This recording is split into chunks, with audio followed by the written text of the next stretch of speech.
ሰላም ሰላም ውድ የኤስ ለርኒንግ ቤተሰቦች በብዙዎቻችሁ ጥያቄ መሰረት ተመልሻለሁኝ። ለሰጣችሁኝ ሀሳብና ድጋፍ ከልብ አመሰግናለሁ። የዛሬ ቪዲዮአችን የሚያተኩረው የ2017 ዓ.ም የስድስተኛ ክፍል አካባቢ ሳይንስ የፈተና ጥያቄ ላይ ነው። ለዚህ ቻናል አዲስ የሆናችሁ ቤተሰቦች ሰብስክራይብ በማድረግ ቤተሰብ የሆኑ ቪዲዮውን ከወደዳችሁት እንድበረታታ ላይክ፣ ሼር በማድረግ ለሌሎች እንዲዳረስ ያድርጉልን። እንዲሁም ሀሳብና አስተያየት ካላችሁ በኮመንት ሴክሽን ላይ ሀሳብና አስተያየታችሁን አስቀምጡልኝ። ቪዲዮ እንዲሰራላችሁ የምትፈልጉት ርዕስ ካለም በኮመንት ሴክሽን ላይ ርዕሱን በዚህ ርዕስ ላይ ይሰራልን በማለት መጻፍ ይቻላል። ወደ ጥያቄው እንሄዳለን ማለት ነው። አንደኛ ጥያቄ ከምዕራብ አፍሪካ አካባቢ ሀገሮች ውስጥ የምስራቅ አፍሪካ አጎራባች የሆኑት የትኞቹ ናቸው? ከምዕራብ አፍሪካ አካባቢ ሀገራቶች ማለት ነው። እዚህ ጥያቄ ላይ ምዕራብ አፍሪካ ሀገራቶች ከምዕራብ አፍሪካ ሀገራቶች ለምስራቅ አፍሪካ ጎረቤት የሆነ ሀገር የለም። ነገር ግን ከማዕከላዊ አፍሪካ ብለን ጥያቄውን እንሰራዋለን ማለት ነው። ኤ ላይ ዛምቢያና ማላዊ ይላል። ዛምቢያና ማላዊ በስተ ደቡብ የሚያዋስኑ ሀገራቶች ናቸው፣ ወይም የደቡብ አፍሪካ ሀገራቶች ናቸው። የመንና ግብጽ ከሰሜን አፍሪካ አካባቢዎች የምታዋስን ሀገር ናት። በስተሰሜን የምታዋስነው። የመን ደግሞ ከአፍሪካ ውጭ ያለች ሀገር ናት ማለት ነው። ቻድና መካከለኛ አፍሪካ ከማዕከላዊ አፍሪካ ሀገራቶች ምስራቅ አፍሪካን በስተ ምዕራብ በኩል የሚያዋስኑ ሀገራቶች ናቸው። ኡጋንዳ እና ጊኒ። ኡጋንዳ የምስራቅ አፍሪካ አካባቢ ሀገር ናት። ጊኒ ደግሞ ከምዕራብ አፍሪካ ሀገራቶች ውስጥ የምትመደብ ሀገር ናት ማለት ነው። ስለዚህ ትክክለኛው መልስ ከማዕከላዊ አፍሪካ ምስራቅ አፍሪካን የሚያዋስን ሀገር ቻድ እና መካከለኛ አፍሪካ ነው። ስለዚህ መልሱ ሲ ነው የሚሆነው። ሁለተኛ በሰሜን አቅጣጫ የሚገኙ የምስራቅ አፍሪካ ሀገሮች እነማን ናቸው? በሰሜን አቅጣጫ የሚገኙ የምስራቅ አፍሪካ ሀገሮች እነማን ናቸው? ደቡብ ሱዳን እና ኬንያ። ደቡብ ሱዳን እና ኬንያ በስተ ምዕራብ በኩል የሚያዋስኑ የምስራቅ አፍሪካ ሀገራቶች ናቸው። ጅቡቲና ሶማሊያ በስተ ምስራቅ በኩል የሚያዋስኑ ሀገራቶች ናቸው። ታንዛኒያ እና ቡሩንዲ በስተ ደቡብ በኩል የሚያዋስኑ ናቸው። ሱዳን እና ኤርትራ በስተ ሰሜን አቅጣጫ የሚያዋስኑ የምስራቅ አፍሪካ ሀገራቶች ናቸው ማለት ነው። ስለዚህ መልሱ ዲ ሱዳን እና ኤርትራ ናቸው ማለት ነው። ሶስተኛ ከደም ይዘቶች ውስጥ የደም ቧንቧ ሲቆረጥ ደም በማርጋት እንዳይፈስ የሚረዳ የትኛው ነው የሚለው። ከደም ይዘቶች ውስጥ የደም ቧንቧ ሲቆረጥ ደም እንዳይፈስ የሚረዳን እንክብሊቶች ናቸው ማለት ነው። የደም ውሃ ይዘቶች ውስጥ ነው የሚመደበው። ቀይ የደም ሕዋሳት ኦክሲጅንን እና ካርቦን ዳይኦክሳይድን ለማጓጓዝ የሚረዳ ነው። ነጭ የደም ሕዋስ በሽታን ለመከላከል የሚረዳን ነው። ስለዚህ ደም እንዳይፈስ ደም እንዲረጋ የሚያደርጉ እንክብሊቶች ናቸው። ስለዚህ ሶስተኛ መልሱ ዲ ነው ማለት ነው። አራተኛ ከሚከተሉት የደም ቧንቧዎች መካከል በኦክሲጅን የበለጸገ ደም ከሳምባ ወደ ልብ የሚያጓጉዘው የትኛው ነው? ከሳምባ ወደ ልብ በኦክሲጅን የበለጸገ ደም የሚያጓጉዘው ክፍል የትኛው ነው የሚለው ማለት ነው። ስለዚህ ከሳምባ ወደ ልብ ደምን የሚያጓጉዘው ሳምባዊ ደም መላሽ ቧንቧ ነው ማለት ነው። ሳምባዊ ደም መላሽ ቧንቧ ነው ማለት ነው የሚያጓጉዘው። ሳምባዊ ደም መላሽ ቧንቧ ከሳምባ ኦክሲጅን ይቀበልና ወደ ደም መልስ ቧንቧ ያስተላልፋል። ደም መልስ ቧንቧ ደግሞ ወደ ግራ ተቀባይ ልብ ገንዳ ያሳልፋል። ግራ ተቀባይ ልብ ገንዳ ደግሞ ወደ ግራ ሰጪ ልብ ገንዳ ያሳልፋል። ከዛ ወደ አብይ ደም ቅዳ ቧንቧ ያልፋል። አብይ ደም ቅዳ ቧንቧ ደግሞ ወደ ርቂቶች ያስተላልፋል ማለት ነው። በዛ አማካኝነት ኦክሲጅን ወደ ተለያዩ ሰውነት ክፍሎቻችን በርቂቶች አማካኝነት ይተላለፋል። ከዛ ደግሞ የተቃጠለውን ወይም ካርቦን ዳይኦክሳይድን ደግሞ ደም መልስ ቧንቧ አማካኝነት ወደ ታችኛው አብይ ደም መልስ ቧንቧ ይጓዛል። ከዛ ከታችኛው አብይ ደም መልስ ቧንቧ ደግሞ ወደ ቀኝ ተቀባይ የልብ ገንዳ ያልፋል። ቀኝ ተቀባይ ልብ ገንዳ ደግሞ ለቀኝ ሰጪ ልብ ገንዳ ያስተላልፋል። ቀኝ ሰጪ ልብ ገንዳ ለሳምባዊ ደም ቅዳ ቧንቧ ያስተላልፋል። በዚህ አማካኝነት ወደ ሳምባ ካርቦን ዳይኦክሳይድ ይወገድና ካርቦን ዳይኦክሳይድን የወሰደው ደም እንደገና ኦክሲጅን በመቀበል ወደ ሳምባዊ ወደ ልብ ይመለሳል። በደም መልስ ቧንቧ አማካኝነት ወደ ልብ ይመለሳል ማለት ነው። ስለዚህ ይሄ ሁሉ ዑደት ምንድነው? ስርዓተ ደም ዝውውር የምንለው ነው ማለት። ስለዚህ ከሳምባ ኦክሲጅንን ወደ ልብ የሚያመጣው ክፍል ሳምባዊ ደም መላሽ ቧንቧ ነው ማለት ነው። አምስተኛ ከሚከተሉት መካከል ስራን የመስራት ብቃት የሚገልጽ የቱ ነው? ስራን የመስራት ብቃትን የሚገልጸው ጉልበት ነው ማለት ነው። ስራን የመስራት አቅም ችሎታን የሚገልጸው ጉልበት ነው ማለት ነው።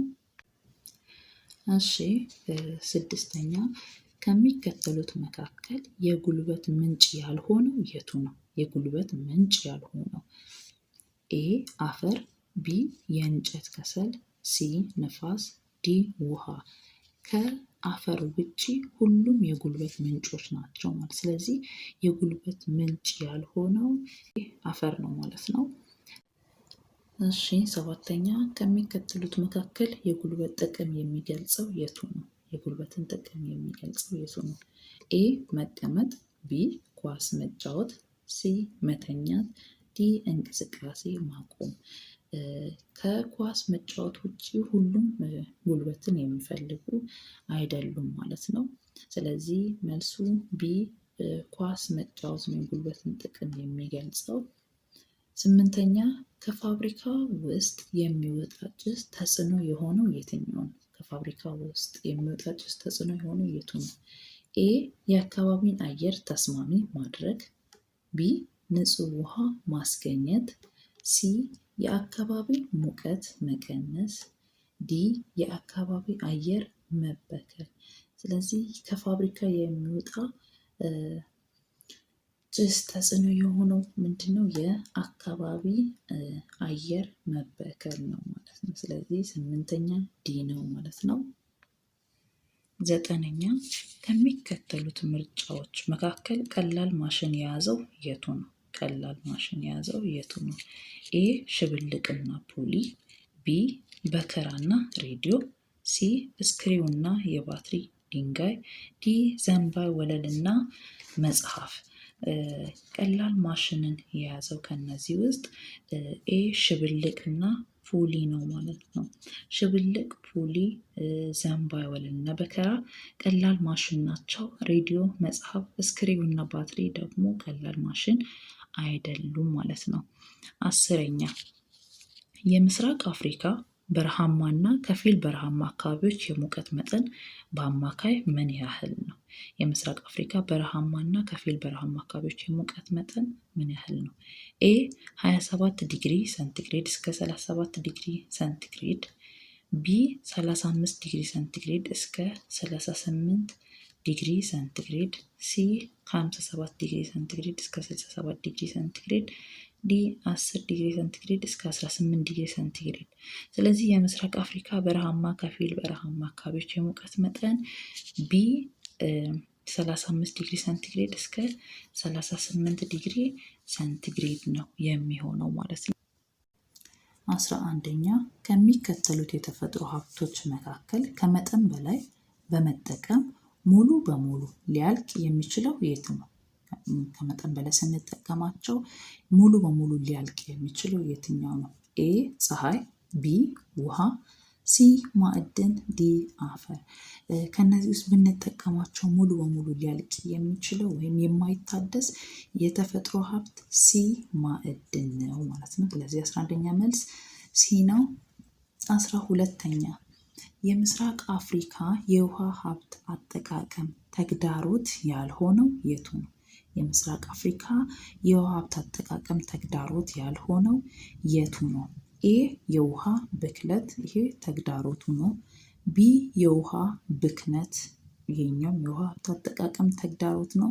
ሲ የአየር መቀያየር የውሃ ሀብት ተግዳሮት ነው። ዲ የውሃ ስርጭት ተመሳሳይ መሆን፣ ይሄኛው ተግዳሮት ያልሆነው ነው።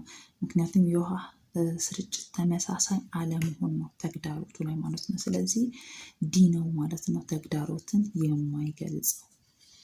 13ኛ ከምስራቅ አፍሪካ ኢብረት አስተኔ ማዕድናት መካከል አንዱ የሆነው የቱ ነው? ከምስራቅ አፍሪካ ኢብረት አስተኔ ማዕድናት መካከል አንዱ የሆነው የትኛው ነው የሚለው ኤ ወርቅ፣ ቢ ዚንክ፣ ሲ አልሙኒየም፣ ዲ ከሰል። ወርቅ፣ ዚንክ እና አልሙኒየም ብረት አስተኔ ናቸው። ዲ ከሰል ደግሞ ኢብረት አስተኔ ነው ማለት ነው። ስለዚህ መልሱ 13ኛ ዲ ነው። 14ኛ ከሚከተሉት የምስራቅ አፍሪካ ማዕድናት መካከል የኤሌክትሪክ ገመድ የሚሰራው ከየትኛው ነው? ከምስራቅ አፍሪካ ማዕድናት መካከል የኤሌክትሪክ ገመድ የሚሰራው ከየትኛው ነው? ኤ ሸክላ አፈር፣ ቢ ጂፕሰም፣ ሲ መዳብ፣ ዲ ግራናይት። የኤሌክትሪክ ገመድ የሚሰራው ከመዳብ ነው ማለት ነው። ከሸክላ አፈር የሚሰራው ሴራሚክ ነው። ከሸክላ አፈር ሴራሚክ ነው የሚሰራው። ከጂፕሰም ደግሞ ግድግዳን ለማስዋብ የሚረዳን ነው። ግራናይት ደግሞ ለመንገድ ግንባታ የሚውል ማዕድን ነው ማለት ነው። ስለዚህ የኤሌክትሪክ ገመድ ለመስራት የሚያገለግለው መዳብ ነው ማለት ነው። 15ኛ በምስራቅ አፍሪካ አካባቢ ውስጥ የሚገኘው ሀገር የቱ ነው? በምስራቅ አፍሪካ አካባቢ ውስጥ የሚገኘው ሀገር የቱ ነው? ኤ ግብፅ፣ ቢ ሊቢያ፣ ሲ ኡጋንዳ፣ ዲ አንጎላ።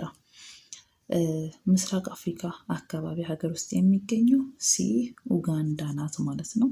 ግብፅ ሰሜን አፍሪካ ውስጥ ነው የምትገኘው። ሊቢያም ሰሜን አፍሪካ ውስጥ ነው የምትገኘው። አንጎላ ደግሞ በደቡብ አፍሪካ ውስጥ የምትገኝ ሀገር ናት ማለት ነው። ስለዚህ በምስራቅ አፍሪካ አካባቢ የምትገኘው ሲ ኡጋንዳ ናት ማለት ነው።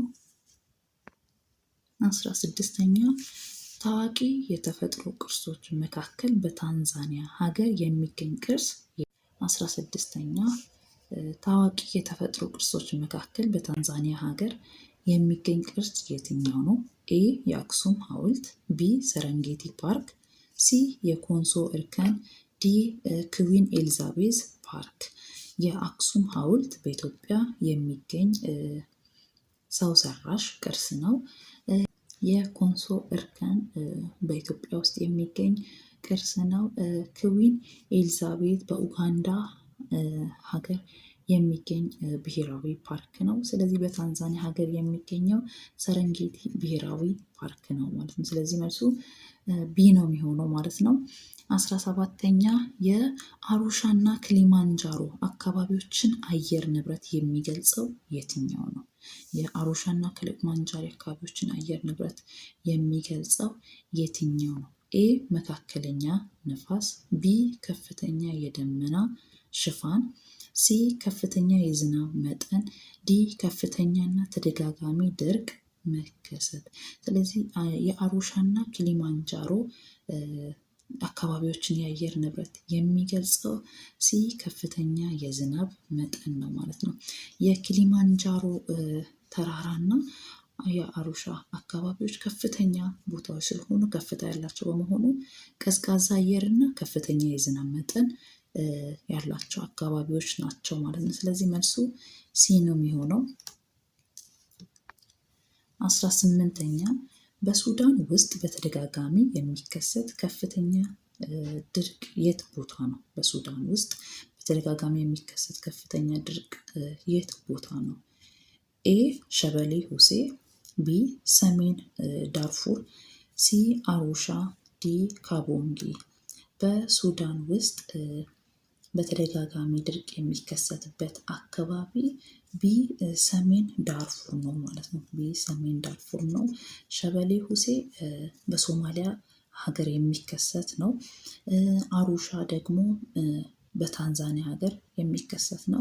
ካቦንጊ ደግሞ በኡጋንዳ ሀገር የሚከሰት ነው። ስለዚህ በሱዳን የሚከሰት በተደጋጋሚ ድርቅ የሚከሰትበት አካባቢ ሰሜን ዳርፉር ይባላል ማለት ነው። 19ኛ ከሚከተሉት መካከል ድርቅን ለመቋቋም የሚረዳ የቱ ነው? ድርቅን ለመቋቋም የሚረዳ የቱ ነው? ኤ ደንን ማቃጠል፣ ቢ መስኖ መጠቀም፣ ሲ ተክሎችን አለመትከል፣ ዲ ውሃ እንዳይታቆር ማድረግ። ስለዚህ ድርቅን ለመቋቋም የሚረዳው የትኛው ነው ማለት ነው? መስኖን መጠቀም ነው ማለት ነው። ቢ መስኖን መጠቀም ድርቅን ለመቋቋም ይረዳል ማለት ነው። ሌሎቹ ድርቅ እንዲከሰት የሚያደርጉ ነገሮች ናቸው ማለት ነው። ደን መቃጠል፣ ተክሎችን አለመትከል፣ ውሃ እንዳይታቆር ማድረግ ድርቅ እንዲከሰት የሚያደርጉ ነገሮች ናቸው ማለት ነው። 20ኛ በጉርምስና ጊዜ በወንዶች ላይ የሚታይ ለውጥ የትኛው ነው? በጉርምስና ጊዜ በወንዶች ላይ የሚታይ ለውጥ የትኛው ነው? ኤ የወር አበባ ማየት፣ ቢ የድምፅ መቅጠን፣ ሲ የትከሻ መስፋት፣ ዲ የዳሌ መስፋት። ከዚህ ውስጥ በወንዶች ላይ የሚታየው ለውጥ ሲ የትከሻ መስፋት ነው። የወር አበባ ማየት፣ የድምፅ መቅጠን፣ የዳሌ መስፋት በሴቶች ላይ በኮረዳነት ጊዜ የሚታዩ ለውጦች ናቸው ማለት ነው። ቀጣይ ላይ የቀረውን ክፍል እናይ ይሆናል። እስከዛው ቸር ሰንብቱ።